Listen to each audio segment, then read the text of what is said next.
खामोश। सभी स्थिर बैठेंगे, आंखें बंद।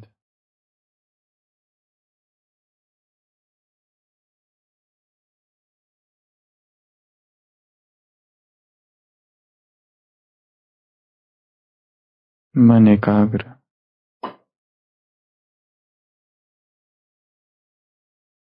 बुद्धि स्थिर, संपूर्ण अचल अवस्था।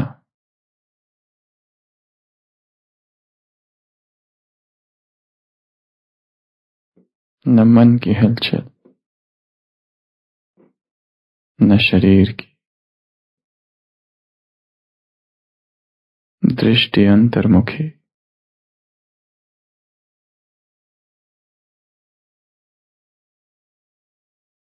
मैं एक दिव्य आत्मा हूं।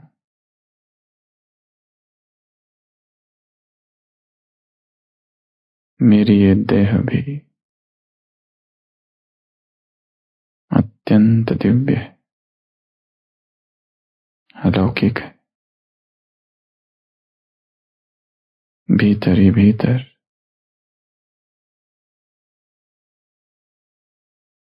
मन को शरीर में घुमाएंगे।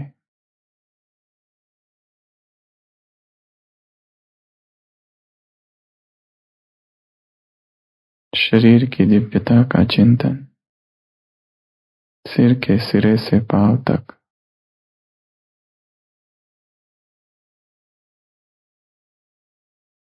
दिव्यता ही दिव्यता, अलौकिकता। अंग प्रत्यंग में से इस मन को घुमाएंगे। संपूर्ण देह दिव्य है, अलौकिक। The divine body.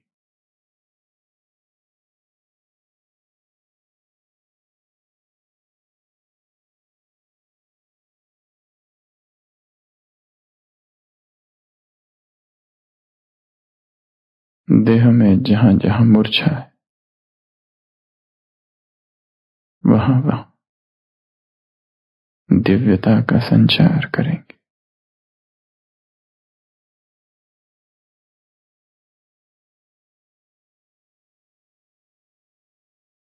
इस शरीर में रहते मैं आत्मा सहज अशरीरीपन का अनुभव कर रही हूं। दिव्य शरीर, सहज अशरीरीपन।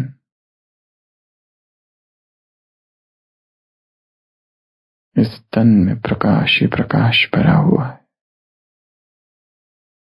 ऊपर से लेकर नीचे तक आलोक ही आलोक।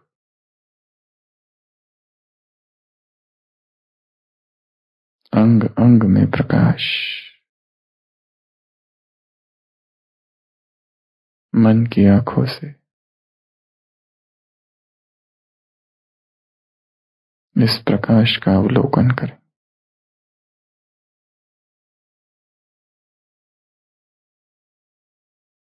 पीड़ा से मुक्त, भूख प्यास से परे यह देह दिव्य है, आलोकित है, ऊर्जावान है, शक्तिशाली है, पवित्र है।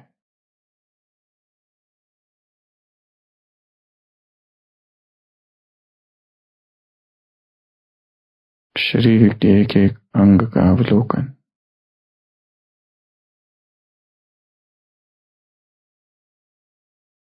मस्तिष्क में पवित्रता, हाथों में पवित्रता, फेफड़ों में, हृदय में, पेट में, आंतों में पैरों में, अंग प्रत्यंग पवित्रता से परिपूर्ण।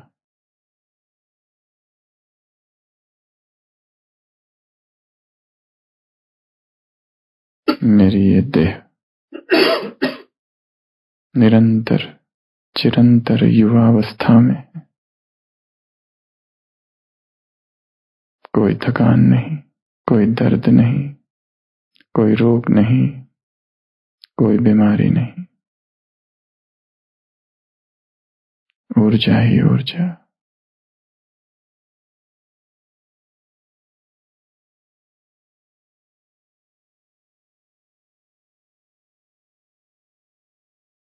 ऊर्जावान हूं,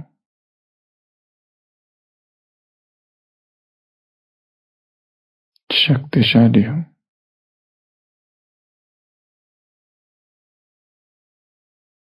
रोग प्रतिकार शक्ति से परिपूर्ण,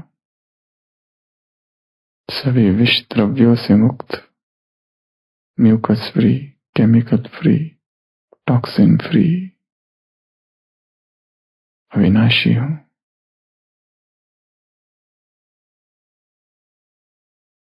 रोम रोम में पुलक है, रोमांच है, ऊर्जा है।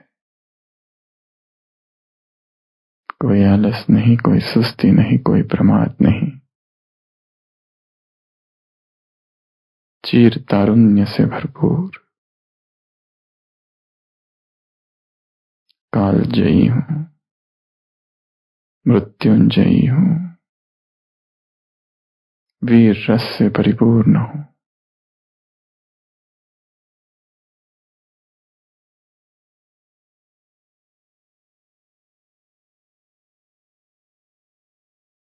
फिर से इस शरीर का अवलोकन, ऊपर से लेकर नीचे तक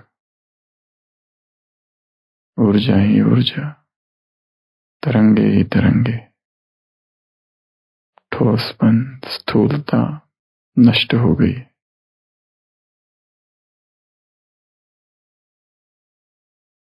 मैं दिव्य हूं, अलौकिक हूं।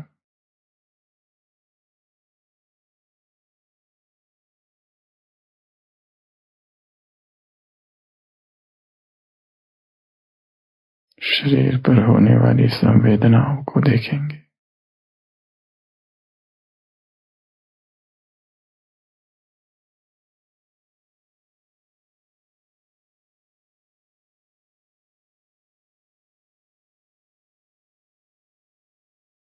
शरीर में रहते शरीर से परे हो।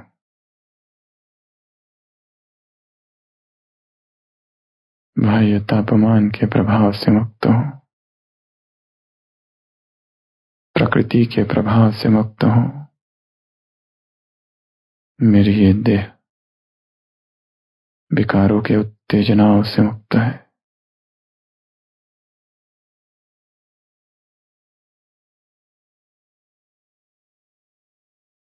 रोग शोक पीड़ा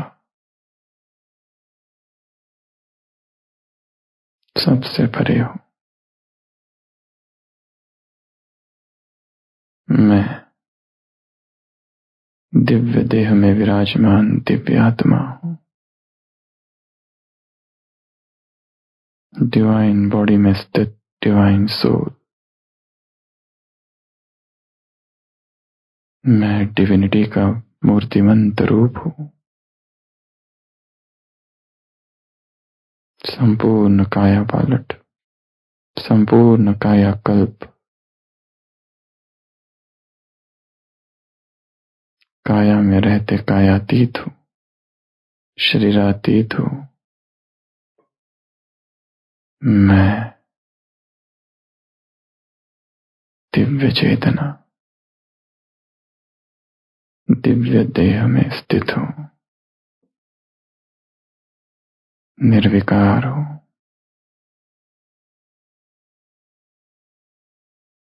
चलते फिरते उठते बैठते सदैव एक विलक्षण हल्कापन, निद्राजीत हूं।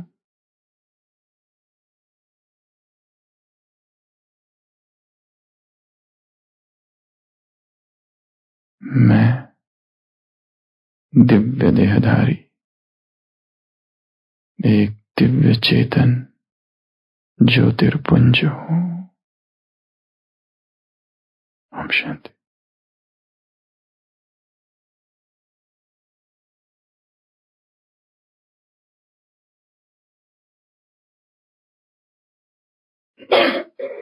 साखी साखी धीरे धीरे रे मना, धीरे सब कुछ होए। माली सींचे सौ घड़ा, ऋतु आए फल होए। जरा हल्के गाड़ी हाको मेरे राम गाड़ी वाले, जरा धीरे धीरे गाड़ी हाको मेरे राम गाड़ी वाले। गाड़ी मारी रंग रंगीली, पहिया है लाल गुलाल। हाकन वाली छैल छबीली भई, बैठन वाला राम। गाड़ी अटकी रेत में, भाई मजल पड़ी है दूर। धर्मी धर्मी पार उतर गया, पापी चकनाचूर। देश देश का वैद बुलाया, लाया जड़ी और बूटी। जड़ी बूटी तेरे काम न आई, जब राम के घर की टूटी। चार जना मिल मतो बनाया, बांधी कांठी की घोड़ी। ले जाकर मरगट पे रखिया, फूक दीनी जैसे होली। बिलक बिलक कर तिरिया रोवे, बिछुड़ गई मेरी जोड़ी। कहे कबीर सुनो भाई साधो, जिन जोड़ी तिन तोड़ी। जरा हल्के गाड़ी हाको मेरे राम गाड़ी वाले, जरा धीरे धीरे गाड़ी हाको मेरे राम गाड़ी वाले। ये शरीर एक गाड़ी की तरह है।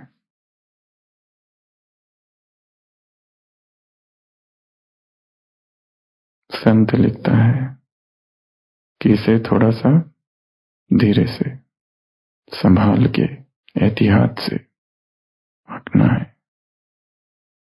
गाड़ी मारी रंग रंगीली, बहुत रंग बिरंगी है ये गाड़ी। पहिया है लाल गुलाल, हाकन वाली छैल छबीली भई, बैठन वाला राम। ये गाड़ी चलते चलते अटक गई रेत में, मंजिल पड़ी है दूर। भाई मजल पड़ी है दूर। धर्मी धर्मी पार उतर गए, पापी चकनाचूर।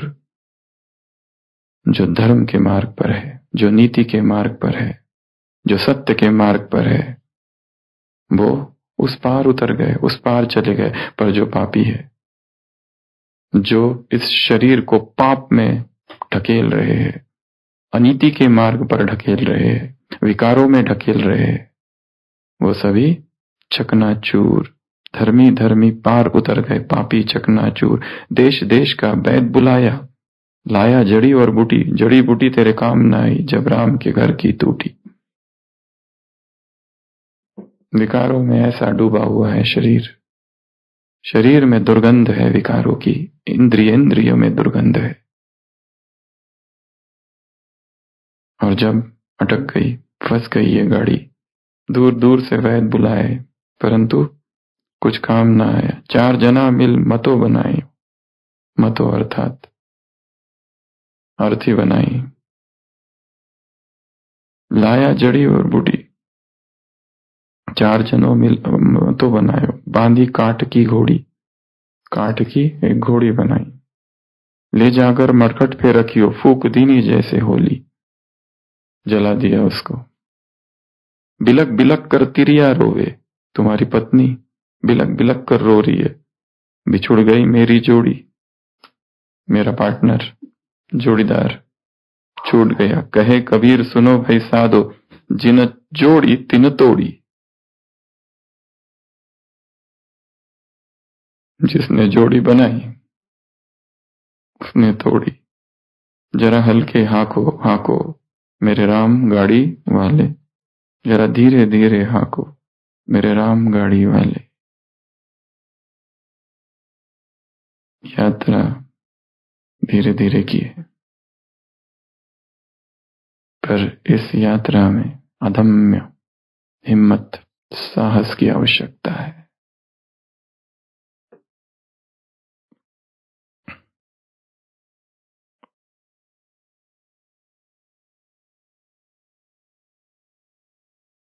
एवरेस्ट पर चढ़ना आसान है, पर यह मार्ग उससे भी कठिन है। काम विकार को जीतना हो सकता है, पर यह मार्ग उससे भी कठिन है। कोई सारे विकारों को भी जीत सकता है, परंतु यह यात्रा उससे भी कठिन यात्रा है। पर हां, यदि एक को जीत लिया तो हिम्मत आती है, हम दूसरे को भी जीत सकते हैं। एक विकार को जीता तो दूसरे विकार को जीतने का साहस बढ़ता है। नन्ही चींटी जब दाना लेकर चढ़ती, दीवारों पर चढ़ती तो बार फिसलती, मन का विश्वास रगों में साहस भरता है। गिरकर चढ़ना, चढ़कर गिरना ना अखरता है, आखिर उसकी मेहनत बेकार नहीं जाती। हिम्मत करने वालों की हार नहीं होती।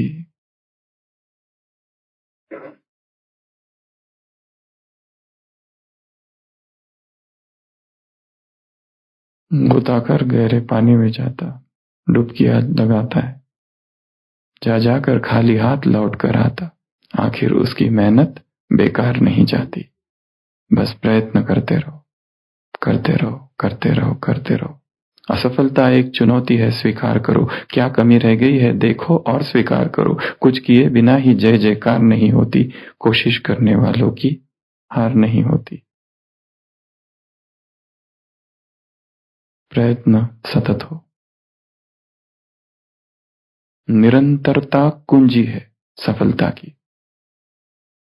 साधना निरंतर चालू रहे और हर दिन एक नया अवसर है। किसी ऑफिस में एक स्त्री और एक पुरुष काम करते हैं। ऑफिस में बहुत स्ट्रेस है, बहुत टेंशन है, और ऑफिस के बाकी कर्मचारी देखते हैं वो जो पुरुष है जब भी बहुत ज्यादा स्ट्रेस हो जाता है, अपने वैलेट से, अपनी बटुए से खोलता है, उसमें एक फोटो देखता है, और जैसे ही फोटो देखता है एकदम उसको उमंग गुस्सा फिर आ जाता है, खुशी लौट कर आ जाती है, वो ठीक हो जाता है और अपना काम करता है। वैसे ही लोगों ने यह भी देखा, वो जो स्त्री बैठी है, जब ऑफिस में बहुत टेंशन होता है वो अपनी पर्स से एक फोटो निकालती है, एक फोटो को देखती है और रखती है और एकदम खुश हो जाती है और फिर साहस भर जाता है। लोग उस पुरुष से पूछते, आखिर तुम वो किसकी तस्वीर देखते हो? वो कहता है मेरी पत्नी की। वो कहते हैं अच्छा, तुम्हारे पत्नी से तुम्हें इतना प्यार है कि उसकी तस्वीर देखते ही तुम में पावर आ जाती है टेंशन के समय में? वो कहता है ना,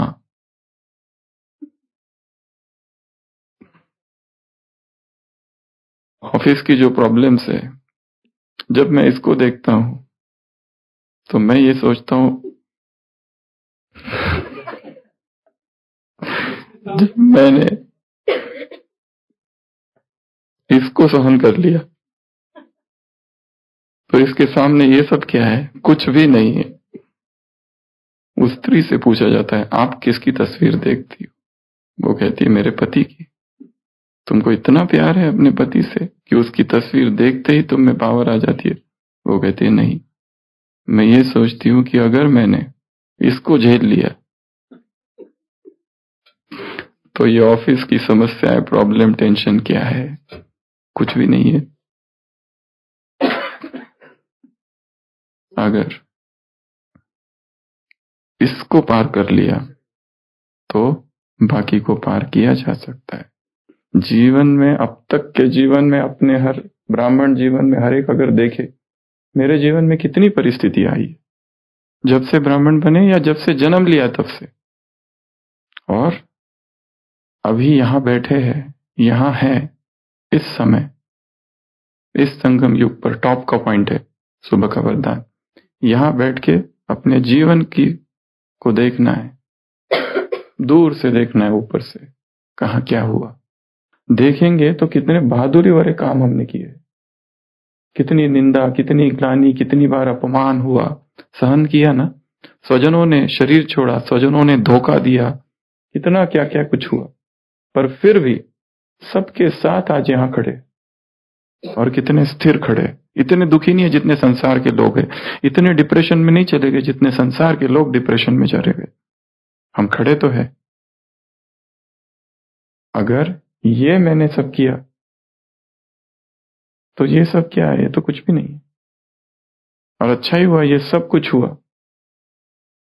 उससे अनुभवी बने, शक्तिशाली बने, नहीं तो कमजोर रहते थे। आज की मुरली मूडी, कभी खुश कभी दुखी, ऐसे लोग सेवा नहीं कर सकते। मुझे उसने कुछ कह दिया, मुझे दुख हो गया, जाओ हम सेवा ही बंद कर रहे। मूडी लोगों सेवा नहीं कर सकते।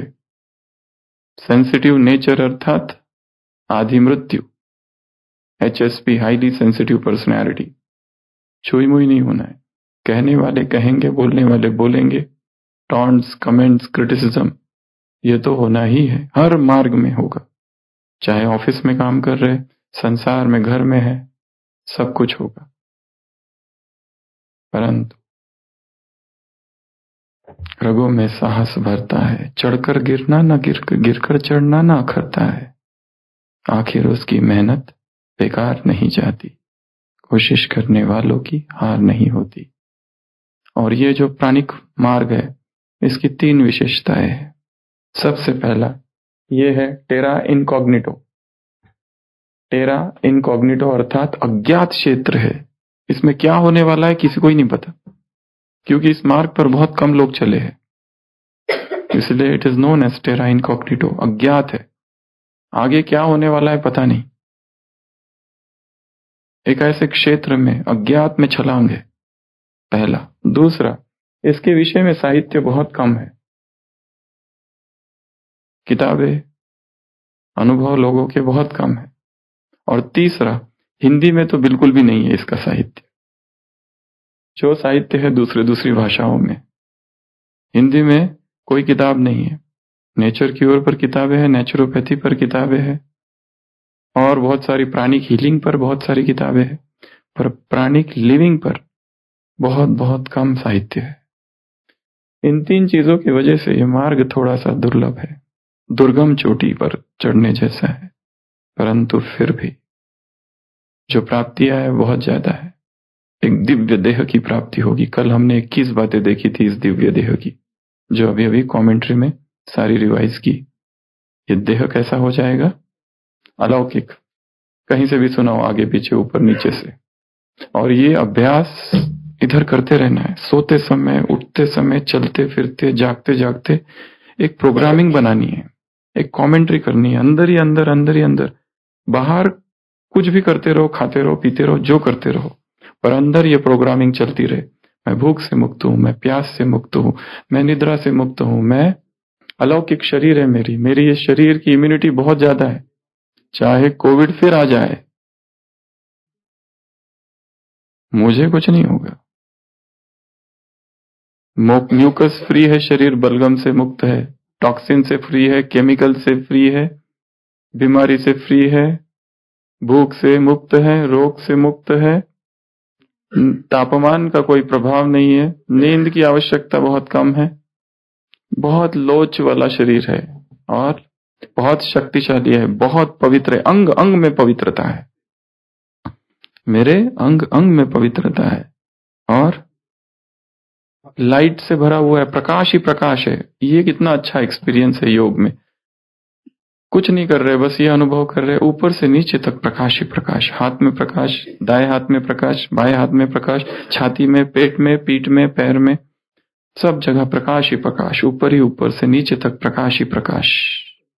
कंचन काया है ये, काया पलट हो चुका है, काया कल्प हो चुका है। देवताओं का जो शरीर है वो मुझे अभी प्राप्त है, अभी इसी समय, अब भी अनुभव हो रहा है फरिश्तों के शरीर का, इसी क्षण में। यात्स देही यात्स जन्मी, अभी अभी। और यह शरीर की विशेषता, दिव्य शरीर की विशेषता, ये ग्लोइंग है, प्रकाश से भरपूर है और ग्लो है और हल्कापन है। 24 घंटे हल्कापन रहता है, कहीं ठोसपन, जड़ता, स्थूलता नहीं है। अनुभव है तरंगे ही तरंगे है, लिक्विडिटी, तरंगे ही तरंगों का अनुभव है। और बुढ़ापे से मुक्त है, वार्धक्य इसे स्पर्श नहीं कर सकता। चीर यौवन में हूं, फाउंटेन ऑफ इटर्नल यूथ। मृत्यु से मुक्त हूं और बुढ़ापे से मुक्त हूं। बुढ़ापा आ ही नहीं सकता है, बुढ़ापे के कोई चिन्ह मुझ में है ही नहीं। नहीं तो लोग ये स्वीकार कर लेते, अच्छा भी बुढ़ापा चालू हो गया ना, सुनाई नहीं देता है, दांत गिर जाते हैं, आंखों से दिखाई नहीं देता है, ऐसे झुक जाते हैं। ऐसी कोई बीमारी नहीं है कि जिसमें व्यक्ति ऐसा झुकता है, पर वो मन की कंडीशनिंग है जिसमें व्यक्ति ऐसा झुक जाता है। मन पीठ को झुकाता है, दोनों एक दूसरे से जुड़े हुए, और पेन फ्री, कोई दर्द नहीं है, कहीं कोई दर्द नहीं। अगर हो भी तो कहो अनित्य है, अनित्य है, ये दर्द आज है, थोड़ी देर में चला जाएगा, क्या इसके पीछे लगो, अभी यहां है, अभी वहां है, अभी वहां है, वहां है, कोई दर्द नहीं है। और ये क्रेविंग से मुक्त है। वाइसलेसनेस, विकारों की जो उत्तेजना है इस शरीर में वो है ही नहीं। और ऐसा शरीर में एक स्वस्थ मन निवास करता है, एक मन जो चिंतनशील है। आज सुबह की मुरली, नए नए टॉपिक्स निकालो। अगर कहोगे स्थापना पालना और विनाश, तो दुनिया वाले कहेंगे ये तोते मुंह पड़े हुए हैं। स्थापना पालना विनाश नहीं, स्थापना विनाश और पालना, ब्रह्मा और विष्णु, ये कहानी, ये टॉपिक है। इतना 84 जन्म लगे उसके नाभि से निकलने को ब्रह्मा को, कितना बढ़िया टॉपिक है। टॉपिक निकालो, मुरली से टॉपिक्स निकालो, मुरली मिस ना करो। परंतु आप जानते हैं अच्छे अच्छे महारथी भी मुरली की परवाह नहीं करते, समझते हैं हम होशियार है। अच्छा, मुरली की लास्ट लाइन, बाबा भी बीच में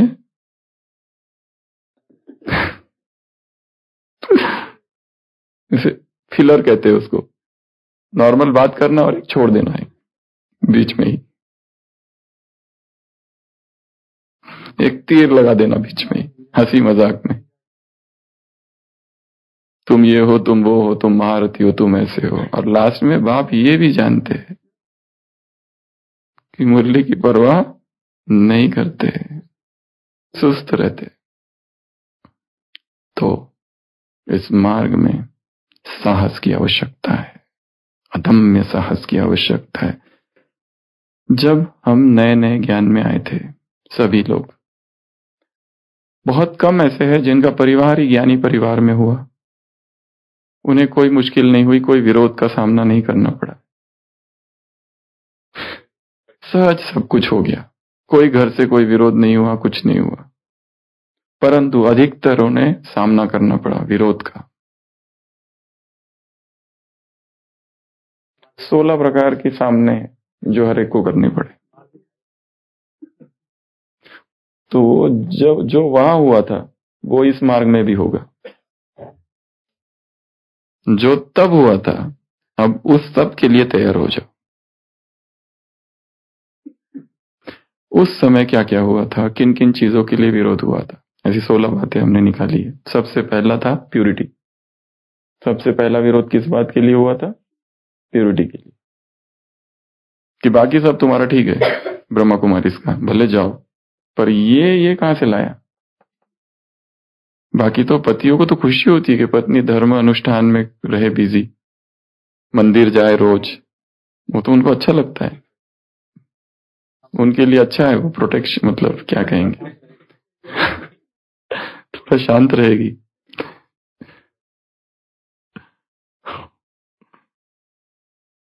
परंतु ये कहां से लाया तुमने? शुरुआत में तो ठीक, पर धीरे धीरे जैसे उनको पता चलते गया फिर विरोध चालू हो गया। शुरुआत में कितनी महिमा हुई यज्ञ की, जब चालू हुई ओम मंडली बहुत महिमा हुई, पर जैसे जैसे पता चला धीरे धीरे ये है इसमें ब्रह्मचर्य, फिर तो प्रॉब्लम चालू हो गया। सिंधवर की जब आने लगे वो सारे पति विदेश से, तो प्रॉब्लम चालू हो गया। सबसे पहला विरोध हुआ प्यूरिटी। दूसरा फूड, इन्होंने अपनी माँ के हाथ का खाना बंद कर दिया।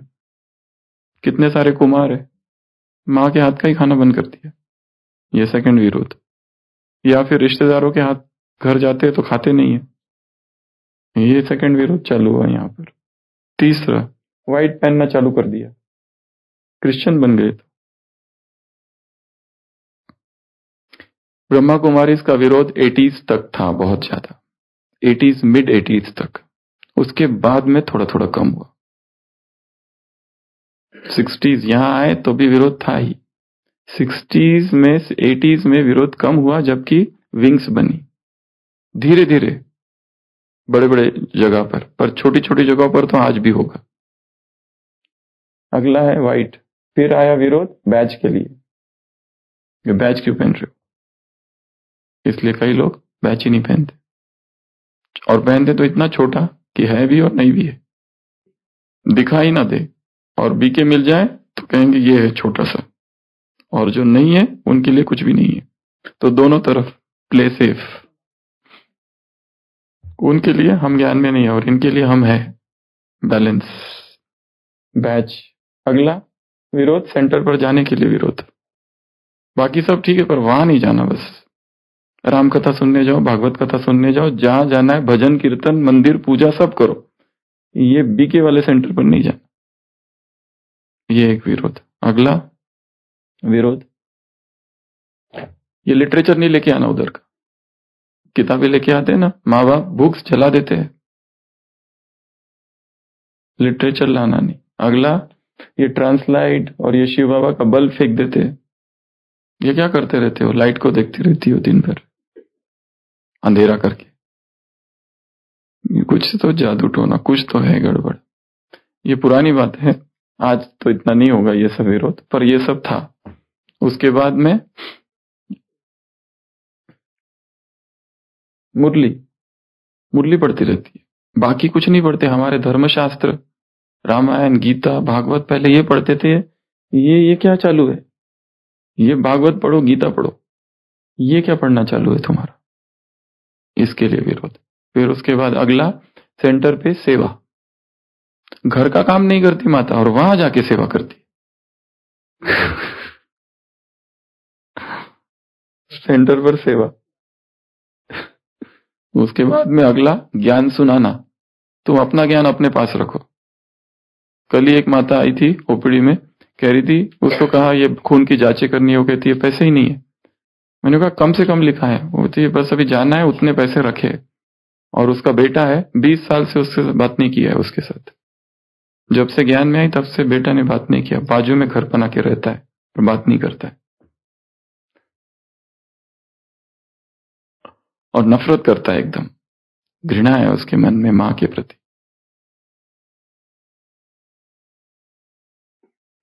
तो फिर अगला मधुबन में जाना। छुप छुप के आते हैं लोग मधुबन में, अभी भी बहाना करके आते, कॉन्फ्रेंस जा रहे हैं, मीटिंग में जा रहे हैं, ऑफिस के काम का कोई टूर है वगैरह वगैरह। मम्मी के घर जा रहे हैं, मधुबन में जाना, उसके लिए विरोध। उसके बाद नेक्स्ट अमृत वेला भी उठ के क्या करते रहते पता नहीं, ध्यान में बैठते, समाधि में बैठते, सबकी नींद खराब कर देते हैं। वो एक विरोध। अगला और विरोध, उसके बाद में यज्ञ में पैसा देते हैं बिना हमसे पूछे, घर वालों से पूछे। सेवा, वहां पर सेवा दे रहे, किससे पूछ के सेवा दी, और ये सारा जितना कमाते सब उसमें डाल देते, पूरा लूट लिया है ये लोगों ने।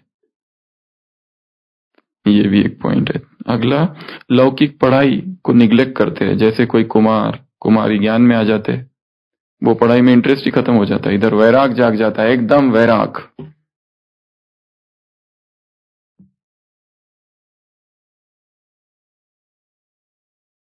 उसके बाद में लौकिक जो ड्यूटीज है, माता है भाई, वो निग्लेक्ट करने लगते हैं, घर की ड्यूटीज।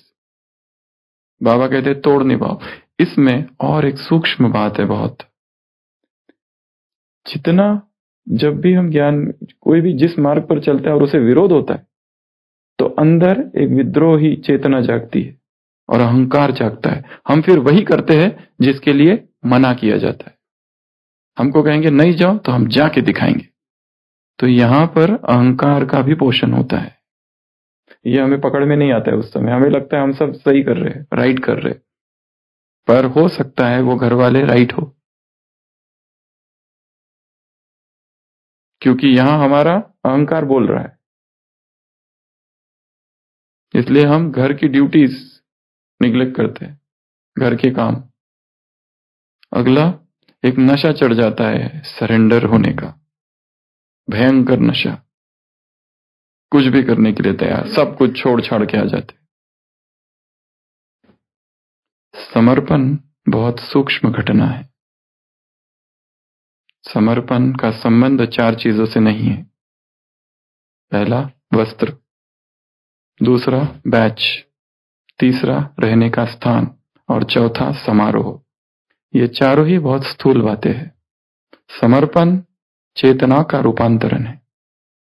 समर्पण केवल शरीर का समर्पण नहीं है कि सुबह से लेकर रात तक कोई सेवा कर रहे, ये समर्पण नहीं है। यहां तो संकल्पों का समर्पण, संस्कारों का समर्पण, ये कितने सूक्ष्म समर्पण है। स्थूल समर्पण तो बहुत आसान है, परंतु सूक्ष्म समर्पण कठिन है।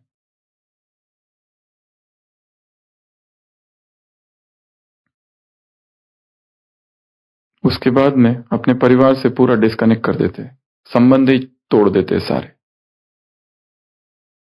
और इससे बहुत बड़ी एक डिसर्विस भी होती है, पूर्ण संबंध तोड़ देते। तो ये सारी चीजें तब हुई है, हर एक के साथ हुई होगी, और इसमें ये नहीं समझो कि हम ही राइट थे और वो घर वाले गलत थे। हो सकता है वो भी राइट थे बहुत जगह पर, वो भी राइट थे, क्योंकि यहां पर हमारा अहंकार काम कर रहा था उस समय। क्योंकि वैराग अपने साथ अहंकार को ले आता है, मुझे कुछ नहीं चाहिए, तुम सब मर जाओ तो भी चलेगा। एक कुमार ने पूछा था, संदेशी को बोला कि पूछो बाबा से मेरी मां कब मरेगी।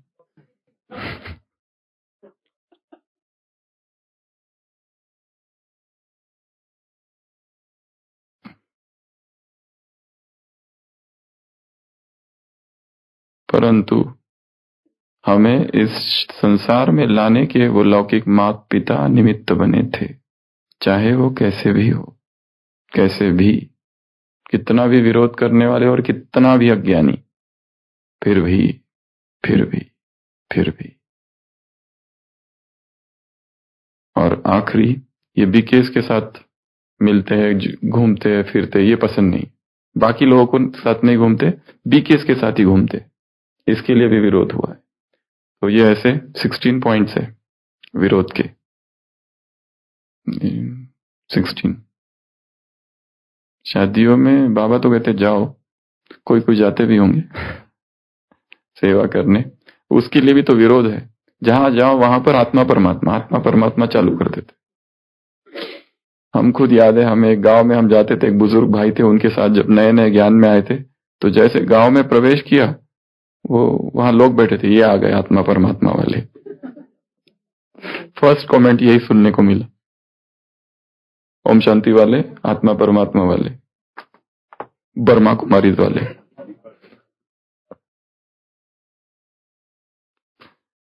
तो जैसे जब हम आए तो ये सब हुआ, और इसमें कहीं कहीं हमारी भी गलती थी, ये हमने देखा नहीं, हमेशा सोचा उनकी ही गलती थी। परंतु अगर हमारी गलती न भी हो या हो, परंतु एक चीज तो जरूर है, हम में एक साहस ने जन्म लिया था उस समय, और वो नया नया साहस था। पहला साक्षात्कार था साहस के साथ कि साहस ऐसा होता है। और जो भी विरोध हुआ, अपोजिशन हुआ, जो कुछ हुआ, वो सबको हमने पार किया है। और कईयों ने ज्यादा किया, कईयों ने बिल्कुल भी, हाँ, जो कभी बोलते नहीं थे दूसरों के सामने, उनमें इतनी शक्ति आ गई, शिव शक्तियां बन गई। वो घर को शमशान बना दिया।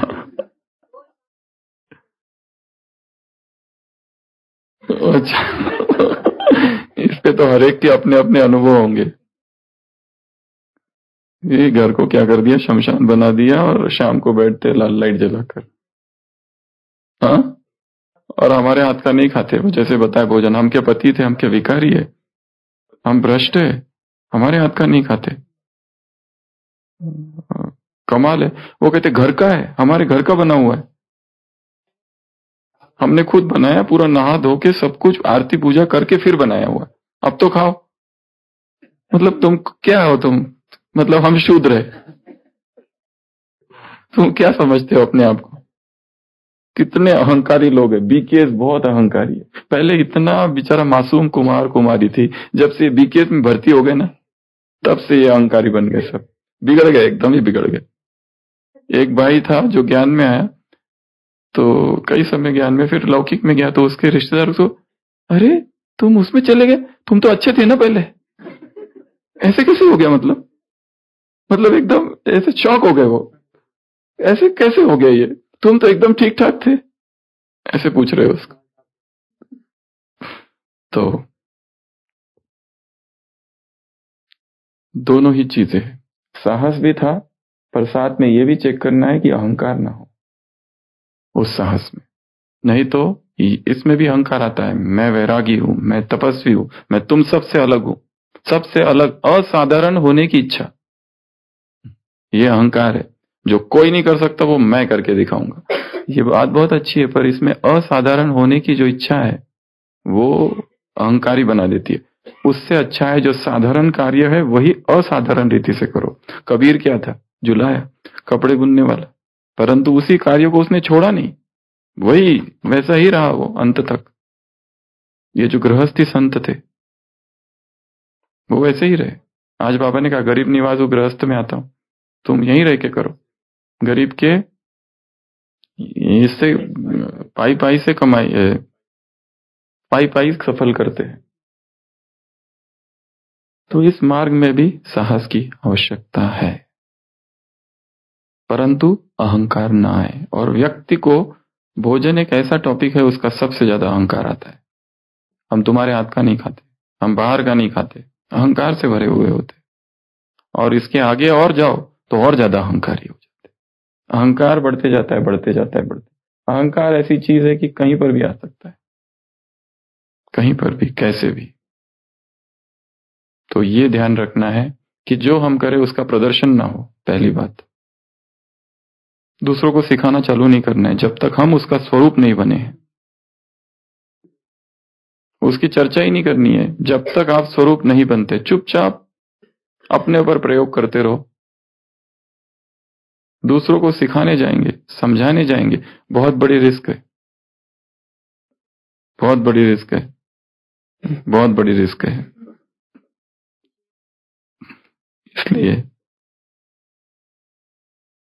धीरे धीरे और गुप्त रीति से स्वयं को संयम में परिपक्व बनाना है, धीरे धीरे धीरे। ऐसा ना हो जाए कि हम दूसरों के दुखों का कारण बन जाए, उपद्रव का कारण बन जाए, सारे लोग परेशान हो जाए। जब से तुम इसमें घुसे और जब से ये करना चालू कर दिया, तब से सारी दुनिया परेशान, घर के सब लोग परेशान। जैसे एक घर में फोन करता है एक व्यक्ति, छोटा सा बच्चा फोन उठाता है, हेलो, वो कहते हैं अच्छा तुम बोल रहे हो, पहचान का कोई अंकल है, अपने पापा को बुलाना। वो कहते हैं पापा बिजी है। कहते हैं अच्छा, मम्मी को बुलाना। छोटा बच्चा कहते हैं मम्मी भी बिजी है। अच्छा, बड़े भाई को बुलाना। वो कहते हैं बड़ा भाई भी बिजी है। कहते हैं ऐसा क्या हो रहा है तुम्हारे घर में जिसमें सब बिजी, और कौन कौन है घर में? वो कहता है पुलिस वाले है। तो कहता है एक पुलिस वाले को बुलाना। वो कहते पुलिस वाले भी बिजी है। वो अंकल एकदम परेशान होते हैं, ऐसा हो क्या रहा है तुम्हारे घर में, और कौन है घर पे? वो कहते हैं फायर ब्रिगेड वाले आए हैं। वो कहते हैं उनको बुलाना। वो कहता है वो भी बिजी है। तो अंकल पूछते आखिर सब बिजी किस में है? वो छोटा बच्चा कहते मुझे ढूंढने में।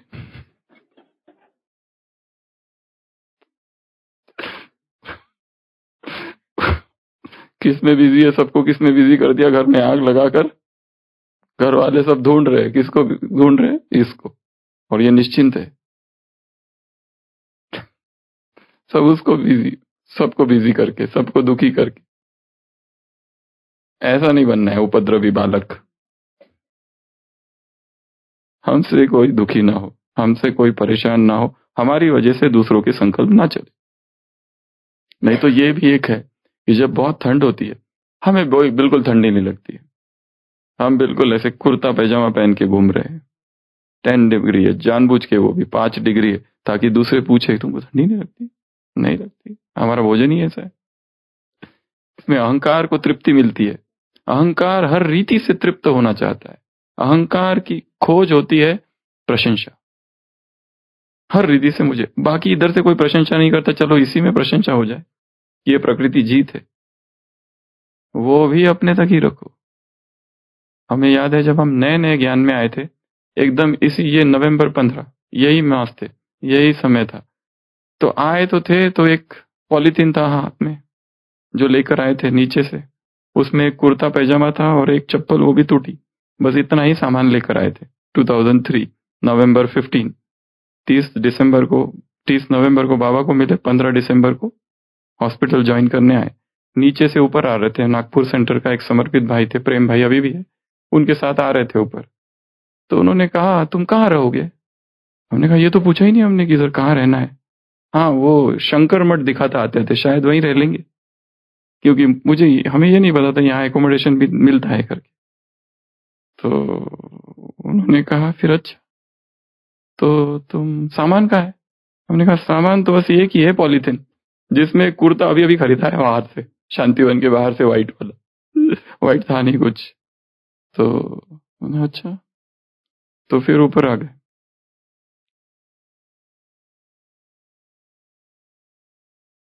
तो फिर हॉस्पिटल पहुंचे तो डॉक्टर प्रताप से मिले। तो उन्होंने कहा तुम्हारा सामान किधर है? हमने कहा यही है।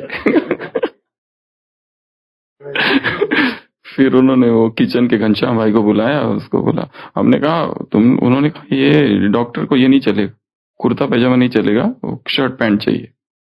तो इतना दुख हुआ हमको, हमने कहा वो तो हमने हमेशा के लिए छोड़ दिया है, पर अभी वापस। तो घनश्याम भाई को बुलाया, फिर वो हमको लेके गए मार्केट कपड़े खरीदने के लिए। तो वो शुरुआत थी। तो ये सब चीजें भी, तो हाँ, जो हम बात ये बता रहे थे, तो फिर मुरली क्लास चालू किया। अब ये सब हमारे पास था नहीं कुछ, तो वैसे आके बैठ जाते थे एकदम सामने, सुशील भाई, श्रीमंत सर और उनके बाजू में हम। तो एक भाई कुछ दिनों के बाद आए, कौन सा भाई था पता नहीं, वो कह रहे लोगों के संकल्प चल रहे, तुम ना स्वेटर पहना करो। बोला अच्छा। इसलिए पहना करो कि संकल्प ना चले दूसरों के। तुमको ठंडी नहीं लगती, बहुत अच्छी बात है, पर इसके संकल्प चल रहे हैं लोगों के। हमने कहा ये ठीक है। तो अहंकार जो है वो तृप्ति चाहता है, कहीं से भी जो करना है करो, भले ठंडे पानी से ना हो, पर उसका दिखावा, उसका आडंबर, उसका शो ऑफ, क्योंकि आत्मा इसका शो ऑफ करना चाहती है। हर चीज जो वो करती है, हम इतने बजे उठते, 2 बजे उठते रहे, पर 2 बजे उठने वाले देखा उनकी स्थिति कोई इतनी अच्छी दिखाई नहीं देती है दिन भर। ये भी प्रैक्टिकल अनुभव है, ताकत उनमें ज्यादा होती है, तो पावर भी थोड़ा ज्यादा दिखाते हैं। ये भी देखा गया है, प्रैक्टिकल एक्सपीरियंस है ये। तो बाकी लोग परेशान है उनकी वजह से, ये देखा गया है। हम क्या करें अभी, ये सत्य है। इसलिए ये भी नहीं कह सकते कोई 2 बजे उठते तो बहुत बड़े योगी हो गए, कोई ठंडे पानी से नहाते तो योगी हो गए, कई कच्चा भोजन खाते तो बहुत महान हो गए। हो सकता है उनमें क्रोध बहुत ज्यादा है, और ज्यादा चिड़चिड़ापन है और अहंकार है, दूसरे के प्रति हे दृष्टि से देखते हैं। ये भी होता है, अहंकारी बन जाते हैं। एक्चुअली अध्यात्म का बाहर के खाने पीने से, पहनने से किसी चीज का कोई संबंध नहीं है। ये सब बाहरी अवलंबन है बस। ये सारा खेल भीतर है, अंदर का है। अगर कोई कपड़े, पर्टिकुलर वस्त्र पहनने से कोई सन्यासी बन जाता है, तो महाराष्ट्र के संत तुकाराम महाराज कहते हैं कि ये सन्यासी के वस्त्र इस गधे को पहना दो, तो ये गधा भी योगी बन जाएगा। फिर तो ना तो ये बैच, ना तो ये वस्त्र, ना तो कोई पर्टिकुलर दिनचर्या, कुछ भी नहीं। हम कितना निरंकारी बने हैं, बस वो है अध्यात्म की परख। कितना सच्चाई है हृदय में, वो है अध्यात्म की परख। कितनी सफाई है, कितनी शुद्धि है, कितनी पवित्रता है। तो साहसी अर्थात जिसमें 8 चीजें होनी चाहिए। निश्चय बुद्धि एक मुरली है, बहुत सारी मुरलियां हैं, पर एक मुरली है जिसमें ब्रह्मा के लिए बाबा ने कहा है विजय रत्नों की निशानी। पहली निशानी निश्चय, साहसी अर्थात जिसे निश्चय है इस मार्ग पर कि जिस मार्ग पर मैं चल रहा हूं वो राइट है, और इस मार्ग पर सभी नहीं चलेंगे, बहुत कम चलेंगे, बहुत कम। Many are called, few are chosen. Jesus का स्टेटमेंट है कि बहुत सारे आए पर बहुत कम चुने गए इस मार्ग पर चलने के लिए। तीव्र पुरुषार्थ के मार्ग पर भीड़ बहुत कम है, पुरुषार्थ के मार्ग पर बहुत भीड़ है, तीव्र पुरुषार्थ के मार्ग पर बहुत भीड़ कम है। तो सबसे पहली चीज निश्चय, ये जो है ये विजय रत्नों की 8 निशानी है। विजय रत्न में वही आएंगे 108 में जिनमें ये 8 बातें होगी, नहीं तो वो 108 की माला में नहीं आ सकते। पहला है संपूर्ण निश्चय, ये निश्चय कि मैं श्रीमत पर हूं, मैं आत्म संयम के मार्ग पर हूं, मुझे अशरीरीपन का अनुभव करना है। एक लालसा, एक ललक, एक तीव्र जिज्ञासा हो, इंटेंस डिजायर, मुझे अनुभव करके रहना है ये अशरीरी अवस्था होती क्या है। अभी इतनी तीव्र इच्छा नहीं है पर ढीली ढाली है। दूसरा है संपूर्ण प्रीत बुद्धि, बाबा से संपूर्ण प्रेम, और बाप से प्रेम अर्थात इस यज्ञ से प्रेम। चाहे यज्ञ निवासी कैसे भी हो, फिर भी वो भगवान का परिवार है। ये नहीं कि उनकी जाके तारीफ करो, उनकी महिमा करो या अत्याचार सहन करते रहो, ये नहीं, परंतु फिर भी हमें पता है ये जो भी है ये सब एक बाप की संतान है और इनकी चुनी हुई रत्न है। हमारे हिसाब किताब ज्यादा है बस। तीसरा है संपूर्ण मायाजीत, संपूर्ण प्रीत बुद्धि, संपूर्ण निश्चय बुद्धि, संपूर्ण मायाजीत। कंप्लीट माया को जिन्होंने जीता है वो है निश्चय बुद्धि। इसके लिए बहुत साहस चाहिए।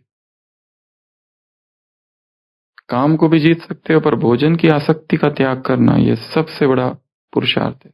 जिसने भूख को जीता उसने विश्व को जीता। जिसने भूख को जीत लिया अपने, क्योंकि शारीरिक भूख जाते ही मानसिक भूख नष्ट हो जाती है, बाकी भूख अपने आप तिरोहित होने लगती है।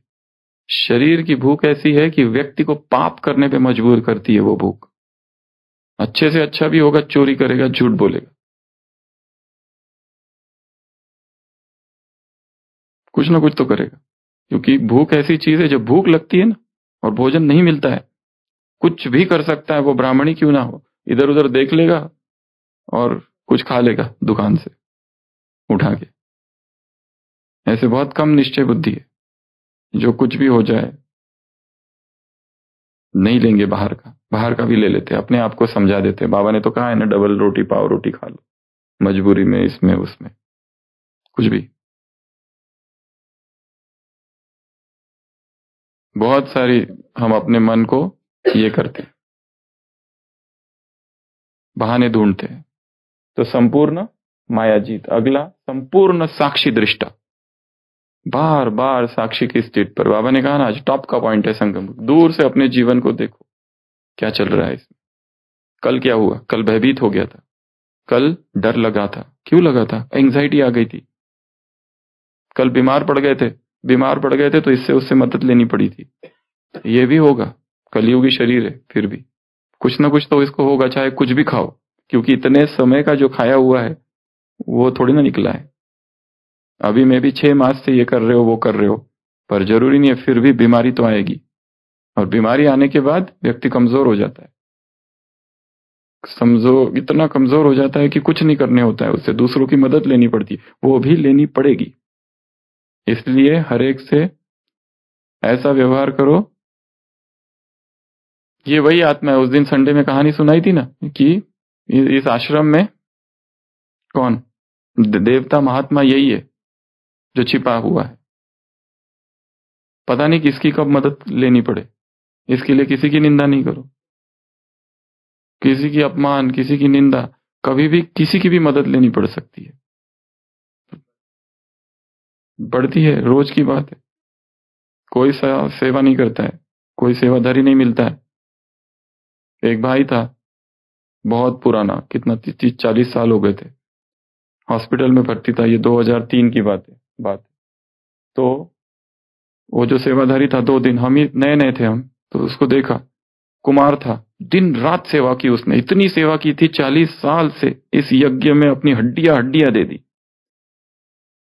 परंतु योग नहीं किया, चिंतन के लिए समय नहीं था।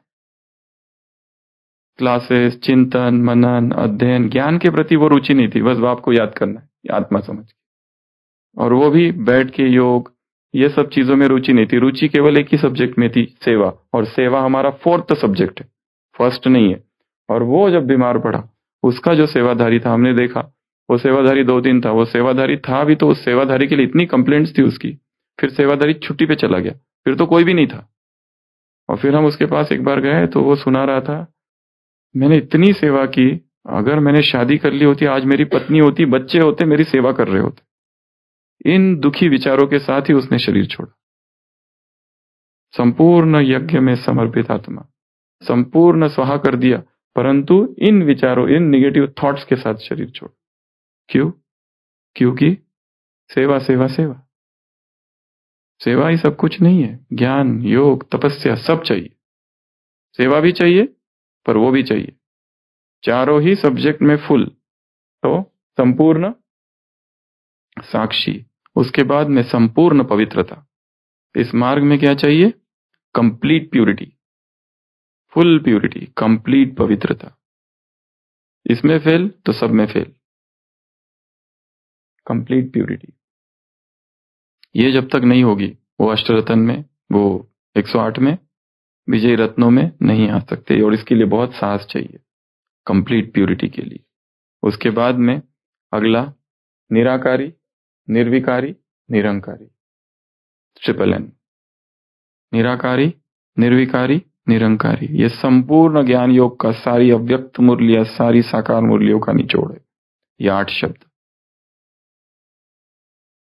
संपूर्ण निराकारी अर्थात अशरीरीपन का अभ्यास, संपूर्ण निर्विकारी, कोई विकार नहीं, और संपूर्ण निरंकारी, जो कुछ हम कर रहे हैं उसका क्या अहंकार और कैसा अहंकार। उसके बाद में संपूर्ण संतुष्टता, किसी के प्रति कोई कंप्लेंट नहीं है, चाहे जो कुछ हो रहा है सब ठीक हो रहा है, अच्छा ही हो रहा है। और 8वां, संपूर्ण विश्व कल्याणकारी, हद में नहीं, मधुबन के कल्याणकारी नहीं, सेंटर के कल्याणकारी नहीं, जोन के कल्याणकारी नहीं, डिस्ट्रिक्ट के कल्याणकारी नहीं, राज्य के कल्याणकारी नहीं, भारत बीकेएस के कल्याणकारी नहीं, सबके, सब मतलब सब, और सबके प्रति समान दृष्टि। ऐसा नहीं, ये आया तो अच्छा व्यवहार करो, वो आया तो अच्छा व्यवहार नहीं करो, सबके साथ समान।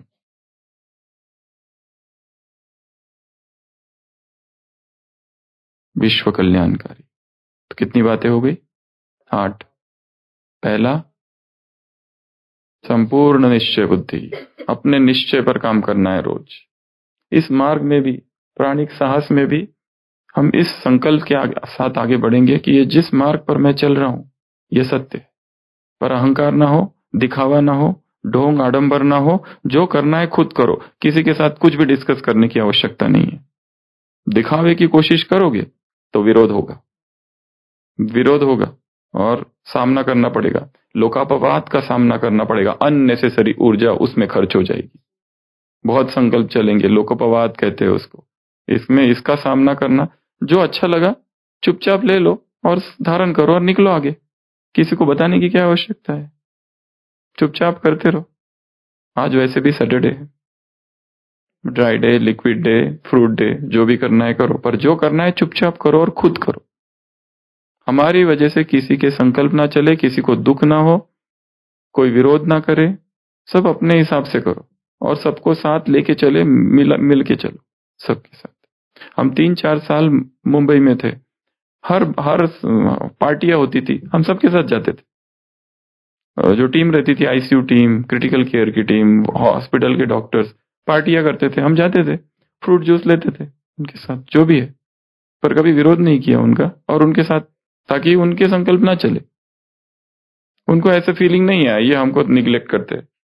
सबके साथ सब करो, परंतु निग्लेक्ट नहीं करने का किसी। तो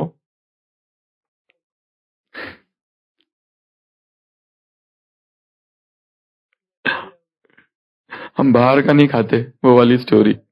नया नया परिवार ज्ञान में आया, पार्टी के लिए गए, शादी थी, तो वो समोसा प्लेट पर आया, तो वो भाई जो था, जो नया नया ज्ञान में था, वो समोसे का ऊपर का बाहर निकाल के आलू जो थे वो खाने लगा।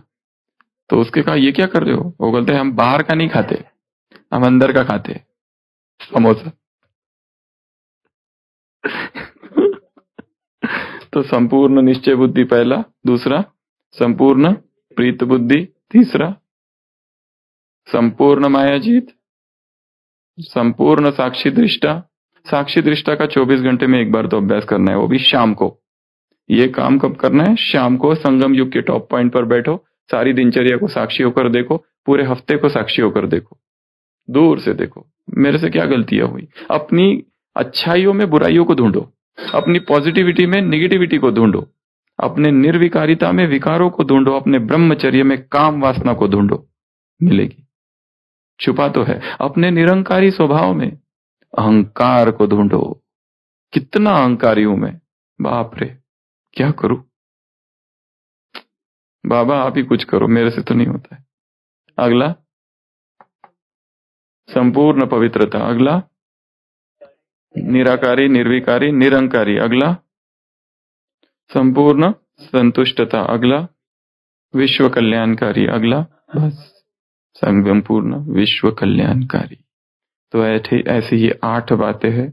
अपने साहस को कम नहीं होने देना, आगे आगे बढ़ते जाना है इस यात्रा में। गुप्त रखना है जितना हो सके स्वयं को, अपने पुरुषार्थ को, भोजन का पुरुषार्थ भी, अमृत वेले का पुरुषार्थ भी, चिंतन का पुरुषार्थ भी। हाँ, पर धीरे धीरे गुप्त नहीं रहेगा, वो दूसरी बात है, परंतु पुरुषार्थ तो रखो कि गुप्त रहे, जितना हो सके उतना। और ये शरीर जो है बहुत ही मूल्यवान है, इसको हल्के हल्के, जरा हल्के गाड़ी हाँको मेरे राम गाड़ी हाथे, जरा धीरे धीरे, जल्दी नहीं करो, इसको मारो मत। अभी तक पहुंचे क्यों नहीं तुम प्राणी की यात्रा में? आगे क्यों नहीं बढ़ रहे हो? आज तो बस निर्जला उपवास और शाम तक बेहोश और हॉस्पिटल में। इधर है, छड़ी आ गई, गाड़ी अटकी रेत में, भाई मजल बड़ी है दूर, धरनी धर्मी पार उतर गए, पाप भी चकनाचूर। देश देश का वैद बुलाया लायो। यही इसी की तलाश थी हमें। देश देश का वैद बुलाया लाया, जड़ी और बूटी, जड़ी बूटी तेरे काम ना आई। जब राम के घर की टूटी, 4 जना मिलमती बनायो, बांधी काठ की कोड़ी, ले जाकर मरगट पे रखियो, फूक दीनी जैसे होली, बिलक बिलक कर तिरिया रोवे, बिछुड़ गई मेरी जोड़ी, कहे कबीर सुनो भाई साधो, जिन जोड़ी तिन तोड़ी, जरा हल्के गाड़ी हाँको मेरे राम गाड़ी वाले। ओम शांति। अरे धीरे धीरे रे मना, और धीरे सब कुछ हो,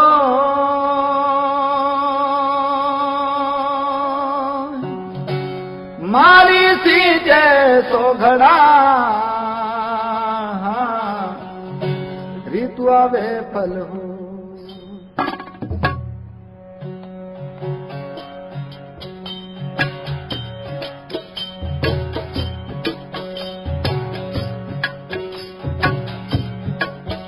जरा हल्के गाड़ी हाँको मेरे राम गाड़ी वाला,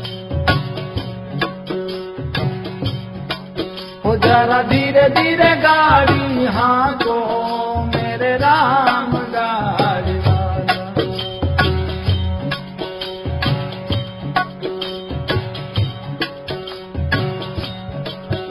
अरे गाड़ी मारी रंग रंगीली, भैया है लाल गुलाल,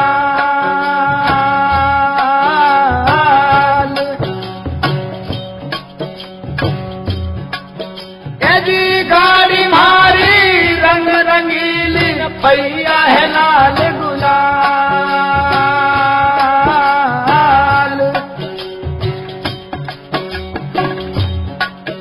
अरे हाँ गणवाली छे छबीली, भाई बैठन वाला राम भैया, हल्के गाड़ी हाँको मेरे राम गाड़ी वाला, हो जरा धीरे धीरे गाड़ी हाँको मेरे राम गाड़ी वाला।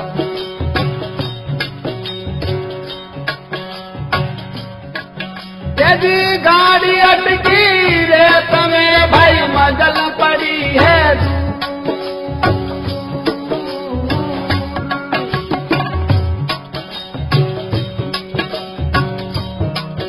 यदि गाड़ी अटकी रे तुम्हें भाई मजल पड़ी है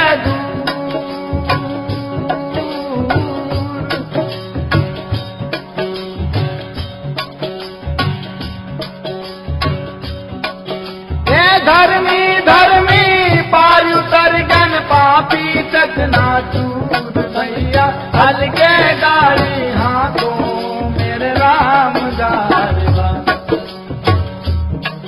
जरा धीरे धीरे गाड़ी हाथों मेरे राम गारवा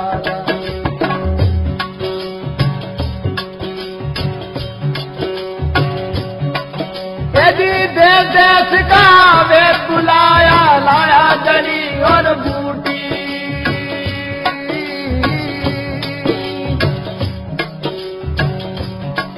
यदि देश देश का वे बुलाया लाया जड़ी और बूटी